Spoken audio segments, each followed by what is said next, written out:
Scaling from 0 to 100K per month is hard, but scaling from 100K to 1 million a month, that's a whole different game.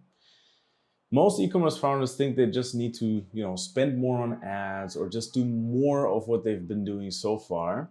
But that's not why they get stuck, right? That's not the reason. This is not the solution, because most likely you're trying that, but you don't see the results and you can't scale above 100, 150K. I've helped scaling multiple e-commerce brands, including my own e-commerce brand, from 100K to over 1 million a month. And what actually moves the needle is something most people completely ignore and not a lot of people are talking about. So in this video, I'm going to walk you through exactly what changes once you cross the 100K and what needs to change in your side, on your side, in your business, so that you can actually get there profitably. All right, let's jump right in. So as you can see here on my screen already, I've basically wrote down the 3 bullet points that we're going to go through. Number 1 is angle clarity. Number 2 is creative testing process. And number 3 is to have a funnel that is actually able to convert unaware/problem aware people. So one thing that I see with brands that are stuck, and those are brands that come to me to get mentorship, right? To learn how to get to 1 million a month. That's mainly who I work with. They're doing like around 100K per month. Maybe in 1 month you do more, I don't know, like Q4 or something like that. But that doesn't really count, right? Unless it's really evergreen. So angle clarity, what do I mean by that? So very simple structure of a brand is essentially that you have one front-end offer, right? So this is your main product that you're selling. So this might be a bundle, this might be just your main product where you sell more of the same. I have multiple videos where I talk about like how to do the front-end offer. This is not the video, this is not this video. You can check them out. And then basically what you want to do is you want to test different angles, right? So let's say you have 3 potential angles for this product, okay?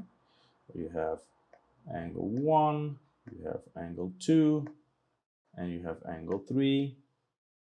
So those are all potential buying motivations for this product. So simple example, you have an acne product, right? Product that helps against acne, skincare. And people might have, I don't know, cystic acne, they might have redness and irritation, or they might have hyperpigmentation. So let's just assume your product can help with all these 3 conditions. Those are 3 entirely different angles and entirely different avatars, right? So what I mean by angle clarity is that what I see a lot in brands that are hovering around the 100K but cannot really scale is they're not 100% clear on what is the one angle that is the best, right? And that makes the most sense when it comes to the acquisition, that obviously the product delivers on.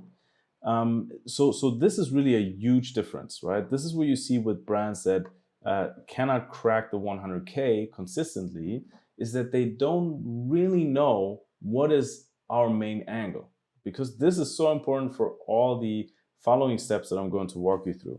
So what I recommend there, and this is the first step that I do with every new brand essentially that joins the mentoring, is that the first thing is that we explore what are potential angles for your main product, right?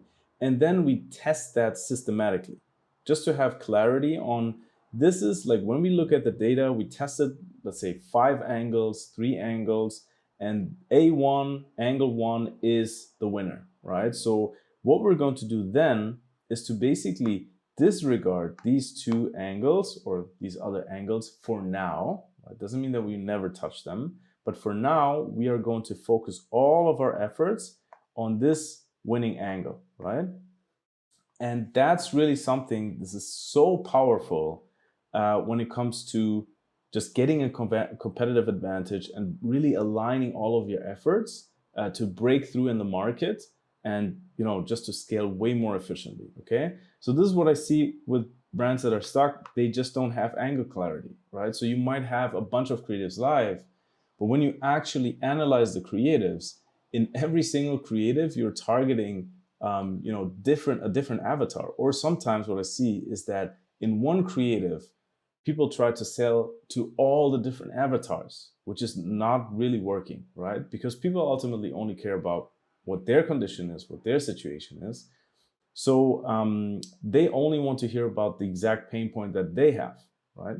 So this is really one thing. So brands that are scaling, you have very clear, and that are at $1 million a month, this is very clear, right? You've tested that and you know exactly, okay, we have one angle, this is our main angle. Potentially you even already have the second angle. So what happens is once you are clear on this angle, you basically double down on this angle.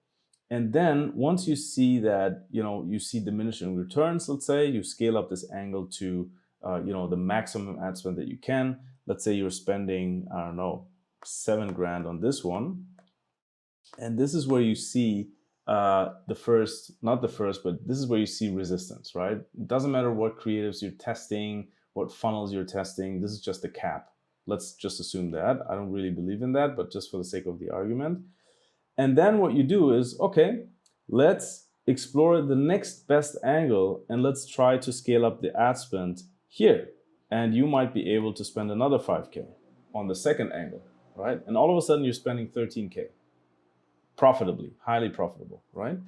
So yeah, this is just one thing that I wanted to show you. Scaling brands that are doing $1 million a month or are on the way to $1 million a month, they have full clarity on that. Now, next thing, creative testing process, right? So again, brands that are stuck, what I see a lot of times when it comes to creative process or creative testing process is they have no clear creative testing process, right? So sometimes, or in many cases, they work with agencies, right? And they just like produce creatives for the sake of producing creatives. That's number one, right? So you don't want to just, throw spaghetti at the wall and see what sticks. This is really inefficient because it costs you a lot of money when it comes to the content, right? This costs money. Then you have another cost, which is like all the, scripting, preparation, right? That's another one. And then obviously you need to test the creatives, right? So people are just too, let's say, they don't really pay attention to that there's actually a triple cost to every single creative that you're testing. Like nobody really understands that. It's like, yeah, let's just test like 20 creatives. But when you then do the math afterwards, by the end of the month, you get back your P&L and you're like, wow, we spent a lot of money on content, a lot of money on the agency, a lot of money on the testing, right? I mean, most people, like nobody really has the testing part in their P&L, but this is something that you have to look at, right? So in order to avoid that, you want to do this exercise first, where you have clarity on the angle, because then you avoid spending on angles that are not as profitable, right? So this is number one. But then the second thing is also that you need a clear structure when it comes to creative testing. So something that I always say is that what you want to do on a weekly basis, right? So let's say you have 1 week, you want to have 3 net new concepts. Oh, what's going on here? 3 net new concepts plus iterations. Okay. So, and the reason why is that we don't just want to, iterate on the stuff that is working. So this is great, but for me, like, I don't really count that as like entirely new creatives, right? And this is where a lot of people go wrong. They find something and then they just double down. Yes, this is super important. I get it. But at the same time, we also want to extract what is working from the winners and then come up with entirely new concepts that help us specifically to crack this unaware problem or a funnel, which is the last step that I'm going to show you essentially. But this is a great thing. Like, this is a great rule that will really help you, and that already shows you cannot just get away with, okay, let's do find a creative once a month, or find a creative when we need one. But you actually, like, the performance of today is determined by what you've done or you have not done 3 weeks, 4 weeks ago, right? So this is something that is so important, that you really think in terms of, we need to have a process where we push out 3 net new concepts, creative concepts, every single week. Plus, we do the iterations. So this gets you to 5, sometimes 6 different creative concepts. What I say per concept is really to do 3 hooks, right? So if it's video concepts mainly, then you just do 3 hooks per concept. And all of a sudden, you have, this is very simple, and you already have 9 creatives, right? Here, and then maybe with the iterations, let's say you do 2 iterations, and you have 3 hooks per iteration as well. All of a sudden, you have 6 more creatives, right? This is already 15 creatives a week. This is not a lot, right? But that's the bare minimum, because this makes sure that we have enough creatives in the ad account. We don't rely on 1 or 2 creatives, but we can confidently turn off creatives if they don't perform, right? So you need this kind of, let's say, overload on the creative side if you want to push and if you want to scale, right? Because ultimately, at the end of the day, it's about like understanding what is working for us, right? And we just have to test our way to that. The other thing that I would say when it comes to creative testing process that 100K per month brands lack in most of the cases is that they don't have a clear team structure. And when it comes to the creatives team, very simple. Again, I don't like these overcomplications. Potentially, from my other videos, not a huge fan at all of agencies that overcomplicate stuff. They have a team of 5 people, copywriter, like graphic designer, this, that, and you're paying for all of them. You don't really need that. Like, I have brands in my portfolio. It's a 30 brand portfolio, and I have brands in my portfolio. They literally have 2 people on the team, and they're scaling to over $1 million a month. So don't tell me it's not possible. That's BS, right? So I tell you what I see working, and what I recommend you to do is essentially that you think in terms of 1 person is what you could call the creative strategist, okay? And in the beginning, I would even say this is a combo role with media buyer, okay? I have a bunch of videos on that. I'm not going to touch that now, but the campaign structure is very simplified. And like, if you're spending more than 2 hours a week, like optimizing your account while making 100K per month, you're doing something completely wrong. There are way, way easier ways to do it. And as I said, like, I have brands, they're doing $1 million a month, and they look into their ad account maybe once a week and do optimizations there once a week, right? So don't overcomplicate the stuff. Second thing is you need an editor slash a just a combo role again, let's say graphic designer, right? That can do static ads. And that's it. That's your $1 million per month team. Like, this is how you should think about it. What we don't want scaling to $1 million a month is having a bunch of management overhead, a bunch of like team meetings, a bunch of like project management and stuff like that. This all slows you down. If your goal is to get to $1 million a month, why would you slow yourself down? Just don't do it. This is your team. This is all you need. And I've seen it multiple times now that it works exactly like that. So why would you do it any way differently? Okay? Creative strategist, media buyer, combo role, editor, graphic designer.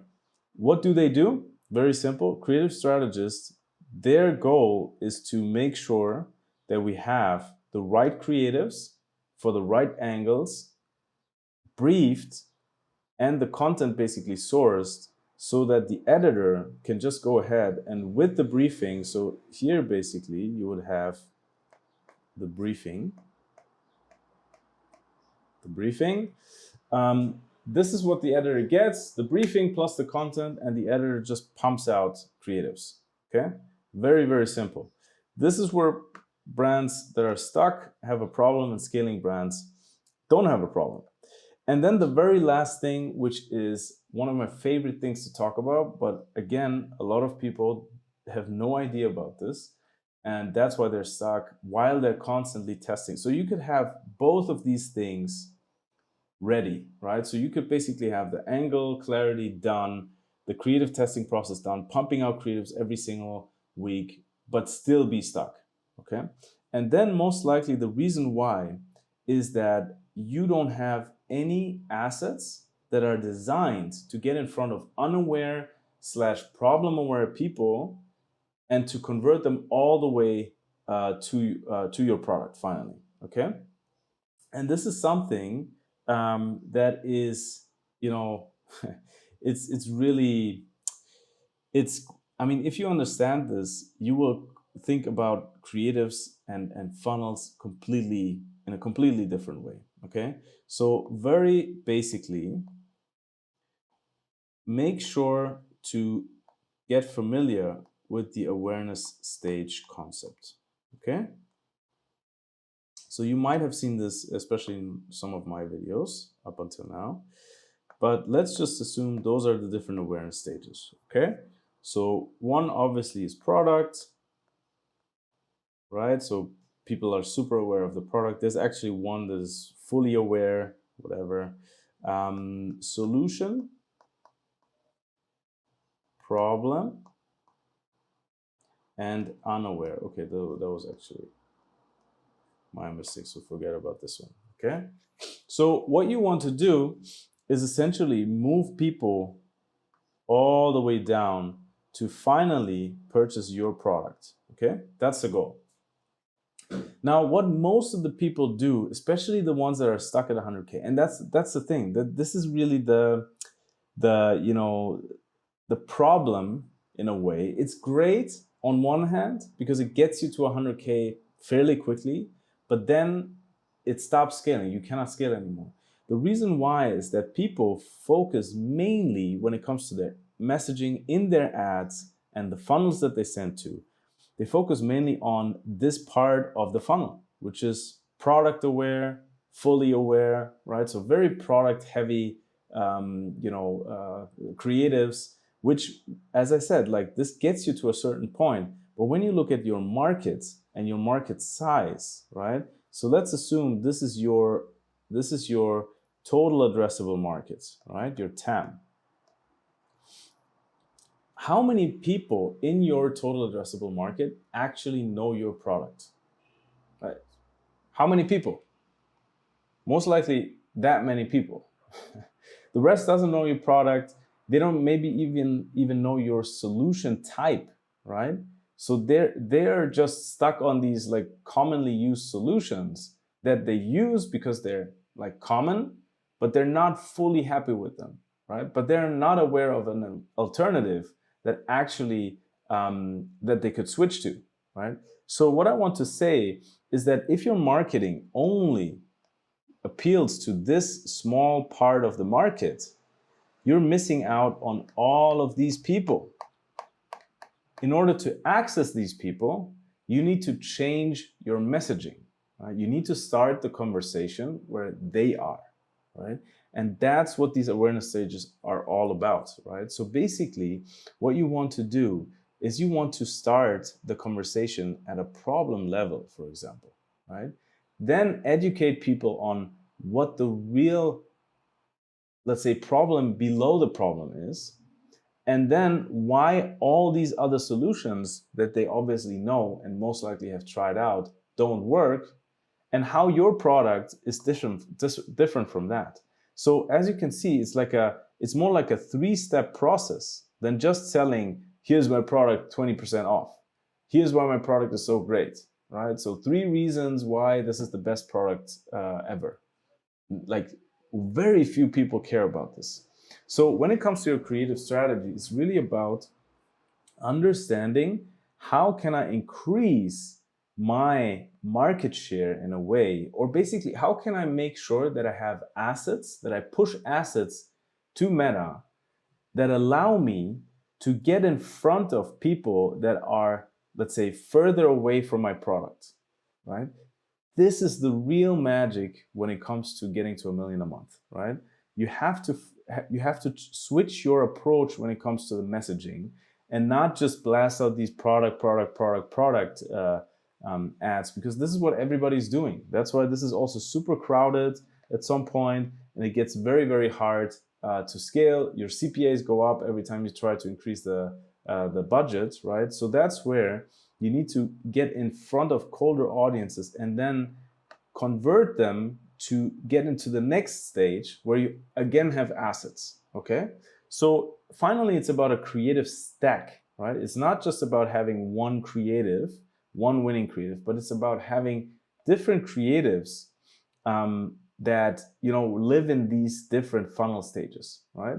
So main focus is to have creatives that start at the problem / unaware and move people all the way down to the product, right? But at the same time, some people will not consume the whole video. So you need different assets to remind them basically of the messages of your top of funnel ads, okay? So yeah, this is basically one of the main reasons that almost nobody talks about when it comes to scaling to 1 million a month. Once you do all of these 3 things, and let's say your niche really allows it, your total addressable market allows it, there should be not much stopping you from scaling to 1 million a month and seeing very stable cost per acquisition throughout this journey, right? All right, I hope this was helpful. Again, like, this is real stuff that I see working, you know, for other brands, and not many people talk about it, but I think it's so relevant, so that you're not getting stuck or you're getting unstuck, and get to 1 million a month. Cool. Now, yeah, if you want help with all of this, if you want to, you know, me basically on your side, teaching you and your team how to implement these things on a weekly basis, that's where I have my mentorship for. If you're doing 100K per month currently, and you want to get to 1 million a month, 500K a month, and want to figure this out quickly, just learn from the experience of how I've done it in multiple other cases, including my own brands, then just click the first link in the description, apply for a mentorship, and then we can see if there's a fit. If not, just keep continuing watching the videos. I share everything here. The mentorship is essentially just to speed things up, right? Just to speed things up, to have access to me, obviously, and just be able to ask questions anytime you're stuck. Cool. All right. Hope that was helpful. Let me know in the comments, and see you in the next one. Take care. Bye-bye.